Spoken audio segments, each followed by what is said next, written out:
Yes. All right, perfect. So here's the thing we have to understand is that Jesus was right about like everything, but also very specifically for our purposes this morning, Jesus was right about the Pharisees. I know that we always say we don't believe in Jesus and everything, and we want to believe what Jesus says, but I think sometimes like we are naturally empathetic. We try to be nice. We want to be understanding.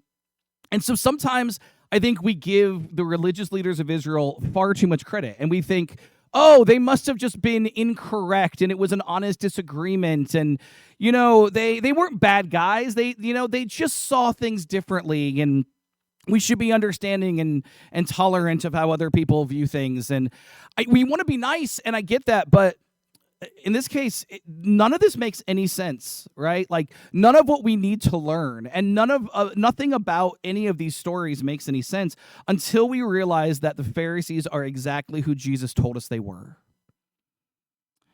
And so here's what they are. One day, they came to Jesus, some religious leaders, these Pharisees, they came to Jesus and they said, look, we want to believe in you.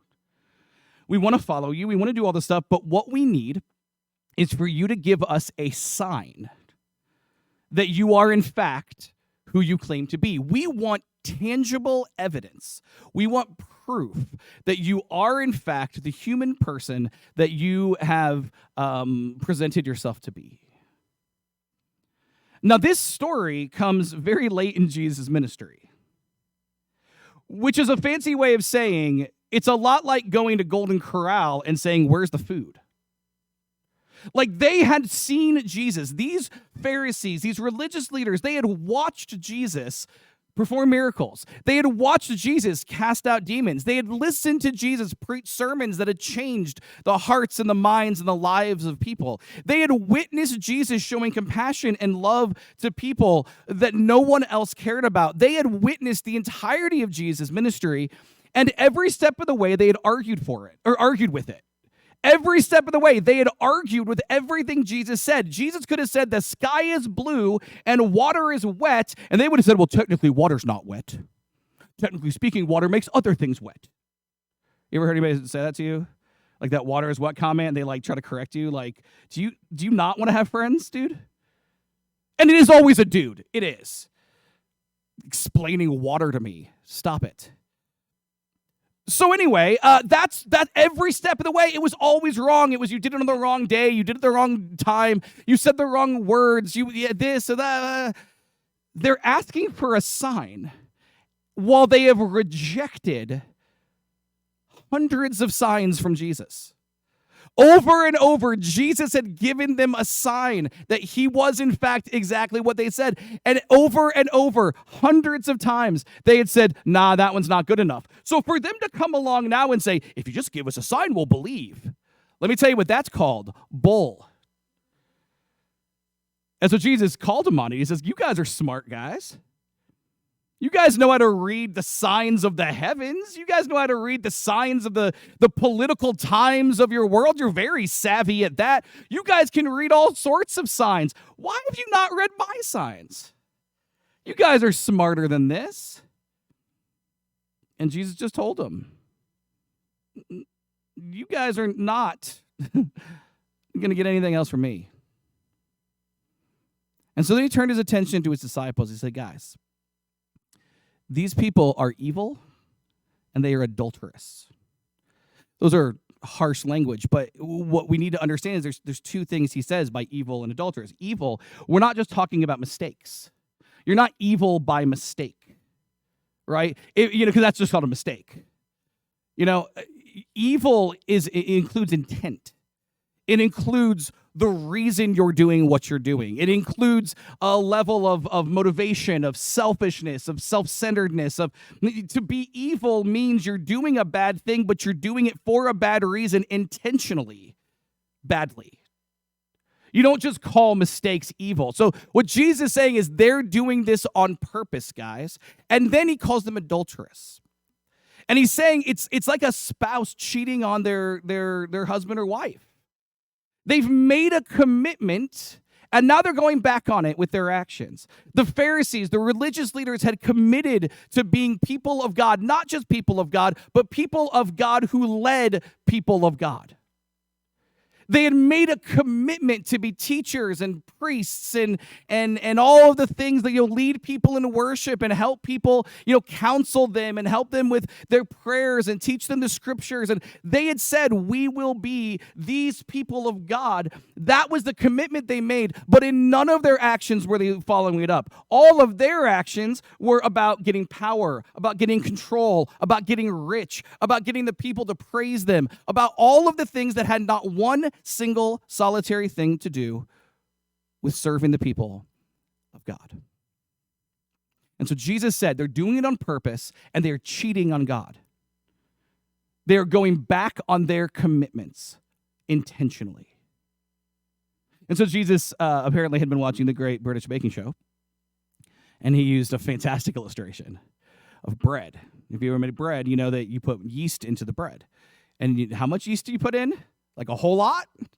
No, you put like tiny amounts of yeast. Unless you're that guy from season 1, he got it all wrong. And Jesus says, beware of the yeast of the Pharisees. Beware of being even a little bit like people who are evil and adulterous. Don't be like... I'm not saying don't emulate them. I'm saying don't even think like them. Don't look at the world like them. Don't let any part of who they are get into your head, your heart, your soul. That's who the Pharisees are. Evil, adulterous, and people that we need to be warned off from. And so it was the last week of Jesus' life. And this story only makes sense when we understand who the Pharisees are. Jesus at the temple, and some Pharisees come up to Jesus and they say, hey, Jesus, we got a question, as if they were being, all innocent and stuff. And then not just innocent, they actually pretended to believe in Jesus. They buttered him up. They tried to get him with flattery. They're like, oh, Jesus, we know that you always tell the truth. We know that everything you say is right. Jesus, we just want to know what you have to say on this very important subject because you're a very important man and we want to listen to you. Of course, it's all nonsense, but it is what it is. And they come to Jesus with this question. They say, all right, here's the deal, man. We're all paying taxes to the Caesar right now. Do you think that that is just? Do you think that that's something we should do? Or do you think we should stop paying those taxes? Now, it's really kind of impossible for us in our culture to understand what kind of a question this is. Like, I know we hate taxes. Tax season's coming up. It's the worst. I hate it every year. There's been like 4 or 5 times the last couple of weeks that I thought about the tax thing. Like, we have to pay taxes. And I was like, I should talk to Stephanie about this. And then I'm like, nope, not today. And I'm going to do that till like April 13th. And I'm going to be like, Stephanie, why are we doing this at the last minute all the time? Because we hate taxes. We all love whatever government person exists until they raise our taxes. Like, it's just kind of all, like, we hate taxes, and that's what we are. And so you understand taxes are bad, but you don't really understand what taxes were for them. See, because we live in a country where we can complain. Don't like something? Put it on a sign. Go on a street corner. March with 1,000 people if you want to. You don't like something? We have freedom of speech and expression in this country. It's a wonderful, irritating thing. Because everybody disagrees with you, they get to say stuff too. It's a whole thing. And then the internet happened. I know, it's a whole thing. But we are allowed to disagree. We are even allowed, if we don't like somebody every couple of years, we get to go and like write down and say, I don't like dude. And then we replace that dude with other dude. Or gal. Okay? Dude can be gender neutral, right? It's fine. We have all these rights, and they're wonderful, and I love them. Being an American is fantastic. And they didn't have any of that. You see, taxes for them came through force. It came through subjugation. It came through conquest. The Romans showed up, and they took over your country, and they said, yeah, your leaders are the ones that we decide now. Yeah, you'll do what we tell you. And by the way, you have to pay for this. Not only are we going to hurt you, not only are we going to steal all of your freedoms, but you have to pay for us stealing your freedoms. And of course, that's infuriating. But the problem is, if you speak out against it, they're going to nail you to 2 pieces of wood and watch you die. It's just that simple. Like, there is no protesting. There's no arguing. There's no going on Facebook and hammering out a long-winded giant sentence you should have put spaces between. You know, like, it's just death. You just die. That's how Rome operated. And so to question the tax is not to say, well, I think 9% is way too high. I think we should go down to 6.5. That's not what this conversation is. This conversation is life or death. This is a conversation about war. Because there is one way to remove the tax from your life, and it is to kill enough Romans till they leave your land. You want war? Fight about taxes. This question was not theoretical. The Romans had been there for roughly a century. And for the entirety of Jesus' life, there had been people, these groups, these political groups, these, if you ask the Romans, these terrorist groups. If you ask the Jews, most of them would have called them freedom fighters. But whatever, these groups, the world is full of these funny different labels of things. But the Jews, there's these giant groups of Jewish people who wanted to go to war with Rome. Eventually, we know historically they get their wish. It doesn't go well, but they got their wish twice. And so at the end of the day, war is brewing. Jesus is alive during a time period where war is brewing. And the Pharisees ask Jesus, should we go to war or not? It's an incendiary question, and it's meant to do one thing. You see, they're going to arrest Jesus, and they know they're going to arrest Jesus in a couple of days. They know it. But they also know that the Romans won't kill Jesus unless they have a darn good reason for it. What they wanted was for Jesus to say something that would incriminate himself. And then he could be handed over to the Romans and they would kill Jesus on behalf of the Jews. That's what this is. It's a trap. And Jesus knows it. And so Jesus doesn't fall for it. And this is what we read Jesus answers in the gospel according to Mark. It says, Jesus saw through their hypocrisy and said, why are you trying to trap me? Show me a Roman coin and I'll tell you. When they handed it to him, he asked, whose picture and title are stamped on it? Caesar's, they replied. Well then, Jesus said, give to Caesar what belongs to Caesar and gives to God what belongs to God. Now, it's one of those great stories that, like, you could preach a bunch of sermons on. Like, this is one of those, like, I could do like a 4 or 5 week series on this little thing. That's the way this works. And I think as a preacher, as a teacher, as a Christian, and all these things, there's a lot going on in this passage that is really interesting. It's kind of like in video game parlance, it's like we can go on side quests here. Like, for example, there's a really fun kind of a side issue here that Jesus doesn't have money in his pocket. That teaches us about Jesus's, wealth or lack thereof. It also teaches us that ultimately Jesus has rejected the Roman way of life entirely. You see, we can argue all day that we don't like one thing or another about our country, but if you're using the country's money, you have accepted that country's rule over your life. Period. We can argue all day about everything in the world. But when you pull out your debit card, you are participating in an American system. And Jesus understands that. And so Jesus has no money because he is not participating in the Roman system. Jesus is no friend of Caesar's, by the way.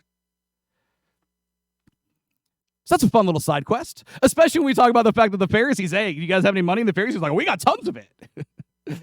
For all of their nonsense, they're participating just fine. They're benefiting, frankly.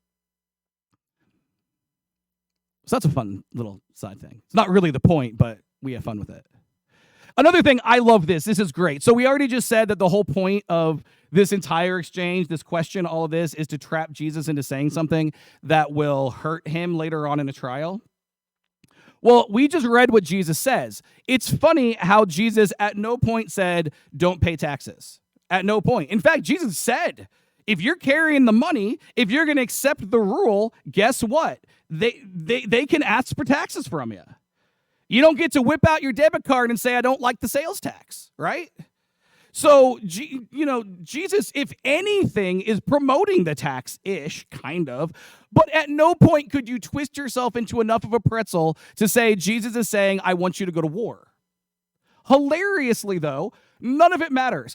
Jesus gets arrested. They hit him over to Pilate. And the first thing they say is, oh, by the way, he wants to go to war because he doesn't like the tax. They just lied anyway. I mean, oh, it's so good. These people, I could have started with that as far as those who the Pharisees are. Man, these people, they just shamelessly lying. Just looking you dead in the eye and lying. That's a fun little side quest to talk about. That's fun. There's several more. They're all neat. But this is also one of those stories where the side quests, I think, can get distracting from the main point.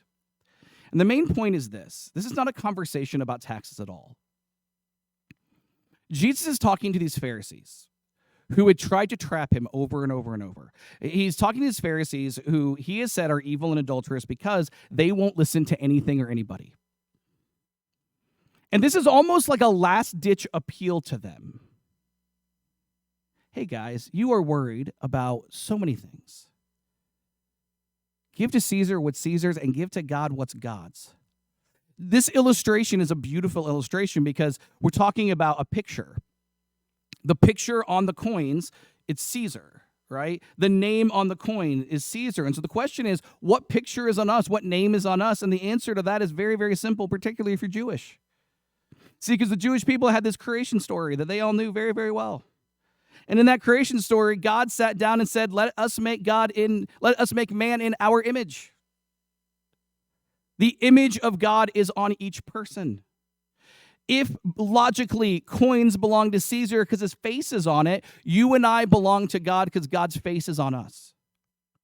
There has never been a human person that God did not make in his image, and therefore there has never been a human person that did not ultimately belong to God.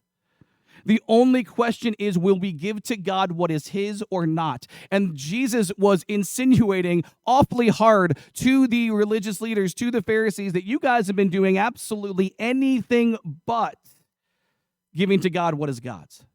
You have taken your lives back.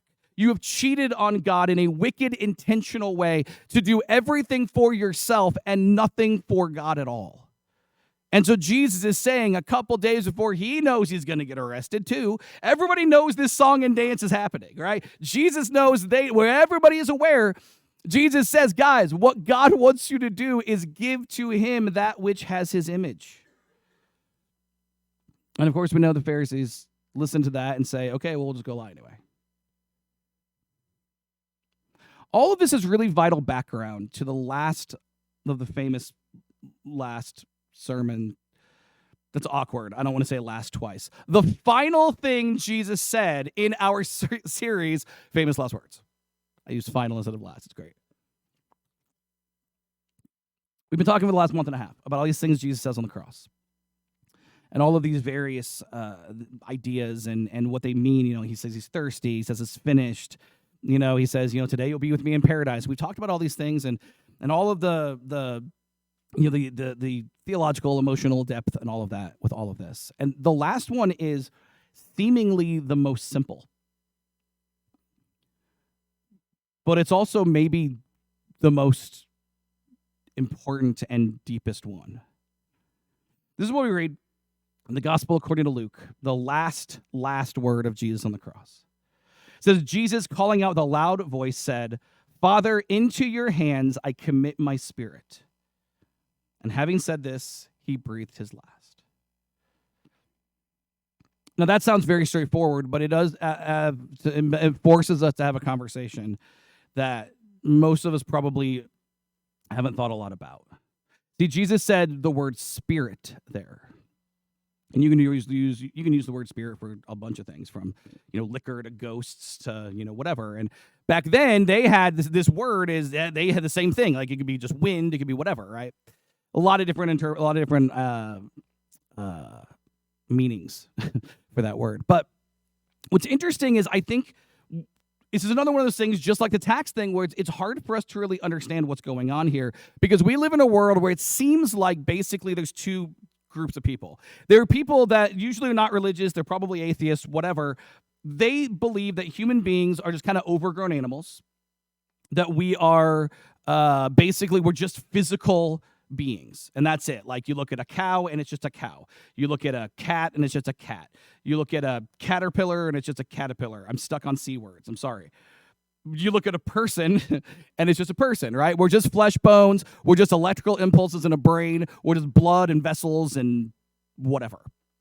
And there's a lot of people that believe that we are just physical beings that exist in a physical world, and we're just basically animals. Most people, I think, don't really feel that way, and most people believe that there's something that people have, that there's like a physical part of ourselves that you can see, and then there's something else that's like intangible. We usually call it a soul or a spirit or whatever. Those people are people who have been to funerals with open caskets. If you've ever been to a funeral with an open casket, it is the best argument I could ever give to literally anyone who says like there's nothing that's different about us that I could ever give. If you've never been to one of these things, and I've obviously as a preacher done a lot of funerals, it is insane the difference that you can see between a person while they're breathing and a person while they're not. Like somebody you've known your entire life, and 24 hours after their bodies quit, they look like a foreign alien person. It is so obvious that there's something intangible that's not there, that was there 24 hours ago or 48 hours ago. Like I mean, it's the kind of thing that turns atheists religious, quite frankly.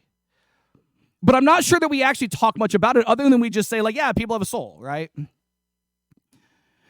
It was a lot different in the ancient world. In the ancient world, there was a lot of development about this idea because they were trying to figure out kind of in real time. Like we can look at like religious texts, we can look at ancient texts and see what they thought. They didn't have those religious texts. Like they had to write them.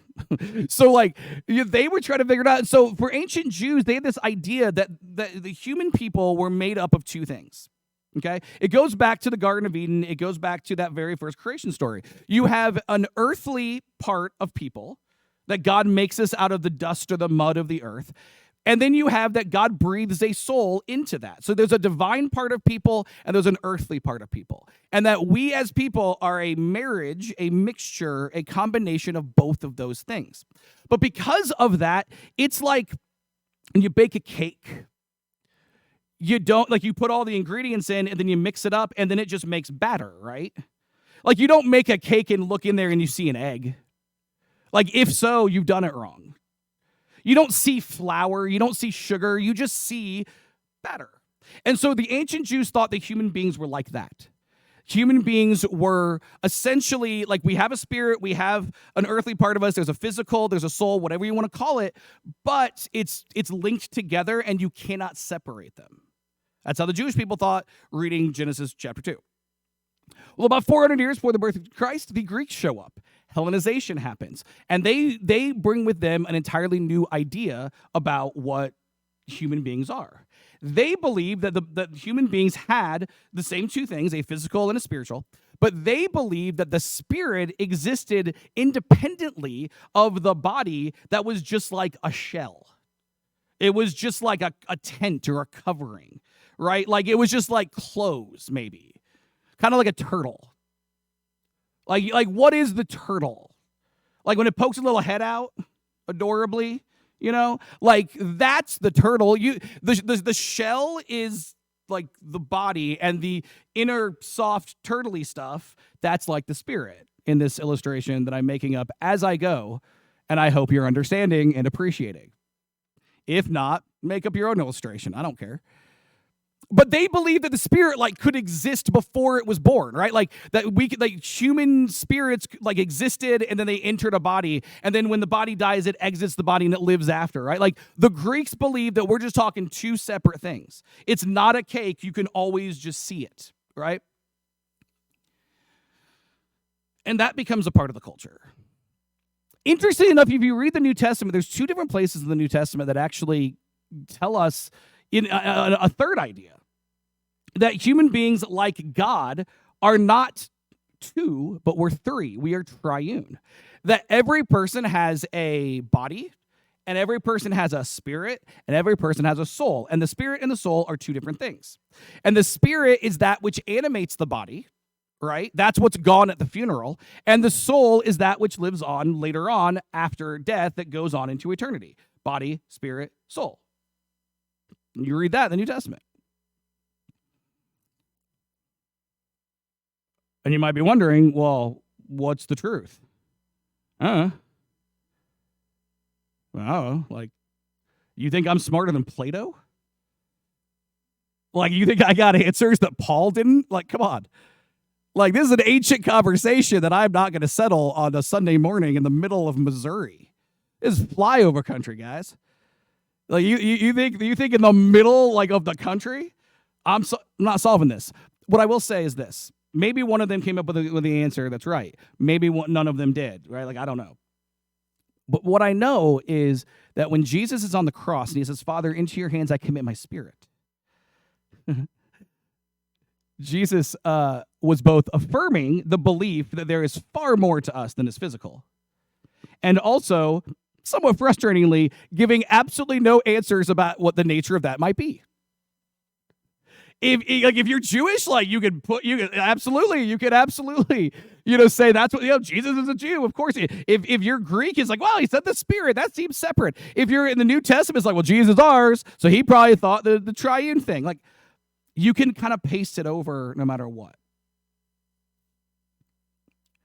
So here's what we need to say. There's two things that we have to learn from Jesus saying, into your hands I commit my spirit. The first thing is what we just said. There is more to us than there is that we can see. There is more to existence. There's more to reality than we can see, taste, touch, smell. There's a physical reality, but there is so much more that's not. And ultimately, that was the problem with the Pharisees. Ultimately, the Pharisees were sitting around, and everything they said, did, taught, were about, everything that they did was about the here and the now. The Pharisees won, guys. Like, it's so hard for us to get this because, Jesus wins, but, ultimately the Pharisees do win. They get what they want across the board throughout history. They are one of history's winners. Now, that's very different than ultimately what Jesus taught, but in the here and in the now, the Pharisees got what they wanted. Jesus does get killed, right? The Pharisees are in bed with Rome. They do survive where other Jewish groups don't. The Pharisees make it because they are shamelessly living for just the here and now, and that works. But there's more to that. There's more than that. There's way more than that. And the Pharisees completely and utterly missed all of it because they were so focused on what they could see and taste and touch and smell that they focused on the physical and the here and the now that they completely and utterly ignored that there's far more than that. And that is why Jesus said, do not let even the yeast of the Pharisees be part of your bread. Do not let anything they're doing because they are focused on the wrong things.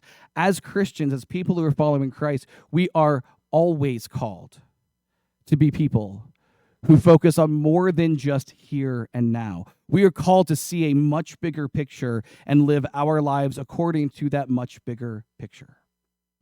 So that's number one. Number two comes from a verse we need to read. I would say maybe it's the whole point of this. This is where we read Paul telling the church in Thessalonica what he wants for them. This is basically a prayer that he's praying for these people. This is what we read in 1 Thessalonians chapter 5. He says, now may the God of peace make you holy in every way, and may your whole spirit and soul and body be kept blameless until our Lord Jesus Christ comes again. Paul is talking about this soul, body, spirit, physical, all of us. And this is not just for him. It's not it's not like trivia. He's not trying to get a right answer. That's not what he's doing. He's not trying to just find something about, I've got the right answer of the nature of people. What he's saying is, whatever is us, whatever is human, the spirit, the soul, the body, I don't care what else you call it, whatever else is in here, whatever else makes up humanity. And he says, I pray that God protects all of you. My prayer is that your body, your soul, your spirit, if we find out there's more to it, all that stuff too. And now may the God of peace make you holy in every way, protecting you, blessing you, setting you apart. Paul's prayer is not just for our body, and it's not just for our spirit, and it's not just for our soul, which is to say, his understanding is not just for part of our lives. What Paul is saying is that every single part of our lives, every part is something that we are able to trust God with. And that's what Jesus is saying on the cross. That spirit word he's using, he's saying, whatever is me, however it is, God, I commit, I trust, I'm giving myself, I am made in your image, I'm giving myself back to you. Whatever I am, I give to you. And what Paul is saying is, as Christians who understand the big picture, we are called to say that of all the parts of our lives that exist, there should be nothing in our lives that we have told God is off limits. It doesn't matter if it's something we can see, a part of our lives, work, home, friendship, our attitudes, our beliefs, any of those types of things, like, different sins we might commit, all of these things, but also whatever there is there that we can't see. That as Christians, we are called to say, all of me is something I can trust God with. I trust God with my whole self. Spirit, soul, body. And we don't have to completely understand, or even a little bit understand, how all of that works out, to understand that the whole point is that everything, all of us can be trusted with God. And so we have the Pharisees who are essentially not trusting God with like anything. And then we have Jesus who's saying, I don't want part of you. I don't want some of you. Your whole self, body, spirit, soul, whatever else might be, your whole self is made in the image of God. Your whole self belongs to God. And as Christians, we give to God what is God's. We belong to God. So we are called to live our lives giving our lives to God. And then Jesus died. And that's the last thing he said. The last thing he said before he died is, whatever you have, God can take it. Whatever you've got that you're holding back, quit it. Every part of you is what God wants. And this morning, we're in our 7th and our last week of our series called Famous Last Words. And as we've talked about Christ, and we've talked about all the things he has said,